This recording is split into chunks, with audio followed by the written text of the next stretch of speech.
আসসালামু আলাইকুম। এখন শুনবেন সংবাদ শিরোনাম। ব্যাংক থেকে সরকারের ঋণ কমানোর প্রতিশ্রুতি, অর্থমন্ত্রীর বললেন সবার জন্য এই বাজেট, পুলিশ দিয়ে নিয়ন্ত্রণ করা যায় না বাজার। ইসলামী ব্যাংকে অবৈধ হস্তক্ষেপ নেই জানালেন গভর্নর। কালো টাকা সাদা করার সুযোগ রাখা হয়নি, দাবি এনবিআর চেয়ারম্যানের। সমালোচনা সিপিডির। এবার কুষ্টিয়ায় বিএসএফ এর পুশিন চেষ্টা রুখে দিল বিজিবি। সীমান্ত উত্তেজনা প্রশমনের কাজ করতে চান নতুন ভারতীয় হাই কমিশনার। ক্যাপাসিটি চার্জের জন্য 1 বছরও ব্যয় হচ্ছে 50,000 কোটি টাকা জানালেন মন্ত্রী। বেসরকারি বিদ্যুৎ কেন্দ্র থেকে সরে আসতে চায় সরকার।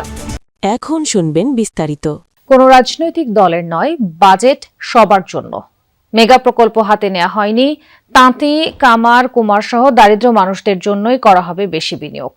বাজেটোত্তর সংবাদ সম্মেলনে এমন আশ্বাস দিয়েছেন অর্থমন্ত্রী আমির খসরু মাহমুদ চৌধুরী। জানান, পুলিশ দিয়ে বাজার নিয়ন্ত্রণ করা যায় না। ব্যাংক ব্যবস্থা থেকে ঋণ গ্রহণ কমানোর প্রতিশ্রুতি দিয়ে বলেন, বিনিয়ন্ত্রণ ব্যবস্থা গ্রহণ করবে সরকার, এখানে কোনো ছাড় দেওয়া হবে না। দীর্ঘদিনের রেওয়াজ বাজেট উপস্থাপনের পরদিন বাজেটোত্তর সংবাদ সম্মেলন। সাংবাদিকদের প্রশ্নের উত্তর দিতে উসমানী স্মৃতি মিলনায়তনে বেলা ৩টার কিছুক্ষণ পর হাজির অর্থমন্ত্রী। দীর্ঘ ১.৫ দশকের অধিক সময় কোনো রাজনৈতিক দলের জন্য নয়, বিএনপি সরকারের এই বাজেট সবার জন্য। স্পষ্ট করে অর্থমন্ত্রী বলেন, সামাজিক নিরাপত্তামূলক খাতে বড় বরাদ্দ করেছে সরকার। পুলিশ দিয়ে মূল্যস্ফীতি নিয়ন্ত্রণ সম্ভব না। অর্থমন্ত্রী মনে করেন, এজন্য নীতি ও সরবরাহ ব্যবস্থার উন্নতি প্রয়োজন। সরকারি চাকরিজীবীদের বেতন বৃদ্ধি হচ্ছে। প্রশ্ন ছিল, এতে কি প্রজাতন্ত্রের কর্মচারীদের দুর্নীতি কমবে?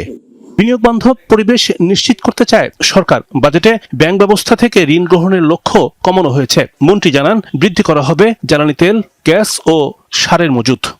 বিনিয়ন্ত্রণ বা ডিরেগুলেশন কার্যক্রম বাস্তবায়ন করবে সরকার।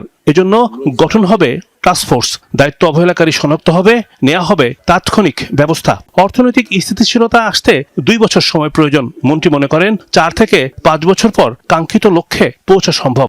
ইসলামী ব্যাংক নিয়ে অস্থিতিশীলতা তৈরির চেষ্টা চলছে, তবে গ্রাহকদের দুশ্চিন্তার কারণ নেই। সংকট সমাধানে কেন্দ্রীয় ব্যাংক কাজ করছে, এমনটা জানিয়েছেন বাংলাদেশ ব্যাংকের গভর্নর মুস্তাকুর রহমান। এদিকে এনবিআর চেয়ারম্যানের দাবি, এবারের বাজেটে কালো টাকা সাদা করার কোনো সুযোগ রাখা হয়নি।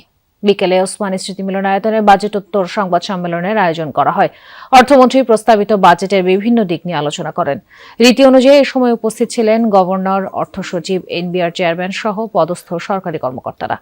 এ সময় এক প্রশ্নের জবাবে গভর্নর বলেন, ব্যাংকিং খাতে টাকা যারা চুরি করেছে তাদের শান্তিতে থাকতে দেয়া হবে না। এনবিআর চেয়ারম্যান বলেন, কালো টাকা সাদা করা নিয়ে বিভ্রান্তি কাম্য না। শুধু জমি বিক্রির টাকা নিয়ে নির্দেশনা গতবারই ছিল। এটা করা হয়েছিল যেন জমির ক্রেতারা ট্যাক্স ফাঁকি দিতে না পারে। এবার বিক্রেতাদের এই সুবিধা দেওয়া হয়েছে। বৈদেশিক মুদ্রার প্রবাহ ছাড়া অর্থনীতির প্রায় সব সূচকই চাপে রয়েছে। তাই বাজেটে প্রবৃদ্ধির লক্ষ্য আরও বাস্তব ভিত্তির ওপর হলে ভালো হতো। নতুন বাজেট প্রস্তাবনা নিয়ে সিপিডির পর্যালোচনায় এমনটাই মন্তব্য করেন বক্তারা। বলেন, জিডিপি প্রবৃদ্ধি, রাজস্ব আদায় আর মূল্যস্ফীতি নিয়ন্ত্রণ কঠিন হবে। এদিকে কালো টাকা সাদা করার বিধানেরও সমালোচনা করে সিপিডি। বৈদেশিক মুদ্রার প্রবাহ ছাড়া অর্থনীতির প্রায় সব সূচকই চাপে রয়েছে। তাই বাজেটে প্রবৃদ্ধির লক্ষ্য আরও বাস্তব ভিত্তির ওপর হলে ভালো হতো। নতুন বাজেট প্রস্তাবনা নিয়ে সিপিডির পর্যালোচনায় এমনটাই মন্তব্য করেন বক্তারা। বলেন, জিডিপি প্রবৃদ্ধি, রাজস্ব আদায় আর মূল্যস্ফীতি নিয়ন্ত্রণ কঠিন হবে। এদিকে কালো টাকা সাদা করার বিধানেরও সমালোচনা করে সিপিডি। মুখী চাপে দেশের অর্থনীতি। একদিকে উচ্চ মূল্যস্ফীতিতে নাকাল জনজীবন, অন্যদিকে বিনিয়োগ কমায় নেই ব্যবসায় চাঙা ভাব। এর মধ্যে জ্বালানির উচ্চমূল্য ও সংকট মরার উপর খাড়ার ঘা। এমন বাস্তবতায় বৃহস্পতিবার বাজেট পেশ করে বিএনপি সরকার। সিপিডির পর্যালোচনা বলছে, সরকারের লক্ষ্যমাত্রাগুলো গুরুত্বপূর্ণ হলেও অর্জন কঠিন। 9.4% মূল্যস্ফীতিকে 1 বছরে 7.5% টেনে আনা প্রায় অসম্ভব। বর্তমানে জিডিপির প্রবৃদ্ধি যেখানে 4% কিছু বেশি, সেখানে 6.5% অর্জন বিলাসী মনোভাবের। রাজস্বের লক্ষ্যমাত্রা অর্জনেও আয় করতে হবে অতিরিক্ত। সীমান্ত দিয়ে কোনোভাবেই থামছে না বিএসএফ এর পুশিনের চেষ্টা। আজও কুষ্টিয়া সীমান্ত দিয়ে 12 জনকে এপারে ঠেলে পাঠানোর চেষ্টা চালিয়েছে ভারতীয় সীমান্তরক্ষী বাহিনী। ভোর 5টায় কুষ্টিয়ার প্রাগপুর সীমান্তে এই ঘটনা ঘটে। নারী ও শিশু সহ 12 জনকে পুশিনের চেষ্টা করে বিএসএফ, তবে বিজিবি ও স্থানীয়দের বাধায় তা সফল হয়নি। দেশের অন্যান্য সীমান্তে অনুপ্রবেশ ও পুশিন ঠেকাতে অতিরিক্ত টহল ও নজরদারি ও গোয়েন্দা তৎপরতা জোরদার করা হয়েছে। সীমান্ত এলাকাগুলোয় বিজিবি ও আনসার বাহিনীর পাশাপাশি নির্ঘুম রাত কাটাচ্ছেন এলাকাবাসীও।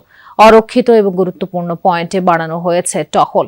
গেল কয়েকদিন ধরেই বিভিন্ন সীমান্তে পুশিনের চেষ্টা করে বিএসএফ। বিজিবির কঠোর অবস্থান ও নিরাপত্তা ব্যবস্থার কারণে অপচেষ্টা সফল হয়নি। ভারত বাংলাদেশের গণতান্ত্রিক শক্তি এক হলে দুদেশ বিশ্ব শক্তিতে পরিণত হবে, এমন মন্তব্য করেছেন ঢাকায় নবনিযুক্ত ভারতীয় হাইকমিশনার দীনেশ ত্রিবেদী। সকালে বেনাপোল স্থলবন্দর দিয়ে বাংলাদেশে পৌঁছে গণমাধ্যম কর্মীদের কাছে তিনি এই মন্তব্য করেন। জানান, সীমান্ত উত্তেজনা প্রশমন, ভ্রমণ ও বাণিজ্য নিষেধাজ্ঞা নিয়ে ঢাকা দিল্লির ভালোর জন্য কাজ করবেন তিনি। বাংলাদেশে ভারতের হাইকমিশনার হিসেবে আগেই দীনেশ ত্রিবেদীর নাম ঘোষণা করে নয়াদিল্লি। শুক্রবার সকালে তিনি পেট্রাপোল বেনাপোল স্থলবন্দর দিয়ে বাংলাদেশে আসেন। সঙ্গে ছিলেন স্ত্রী মৃণাল ত্রিবেদী। সেখানে তাকে ফুল দিয়ে স্বাগত জানান ঢাকায় নিযুক্ত ভারতের উপ হাইকমিশনার ও এদেশের স্বরাষ্ট্র ও পররাষ্ট্র মন্ত্রণালয়ের কর্মকর্তারা। আনুষ্ঠানিকতা শেষে গণমাধ্যমের সঙ্গে কথা বলেন ভারতের নতুন হাইকমিশনার দীনেশ ত্রিবেদী।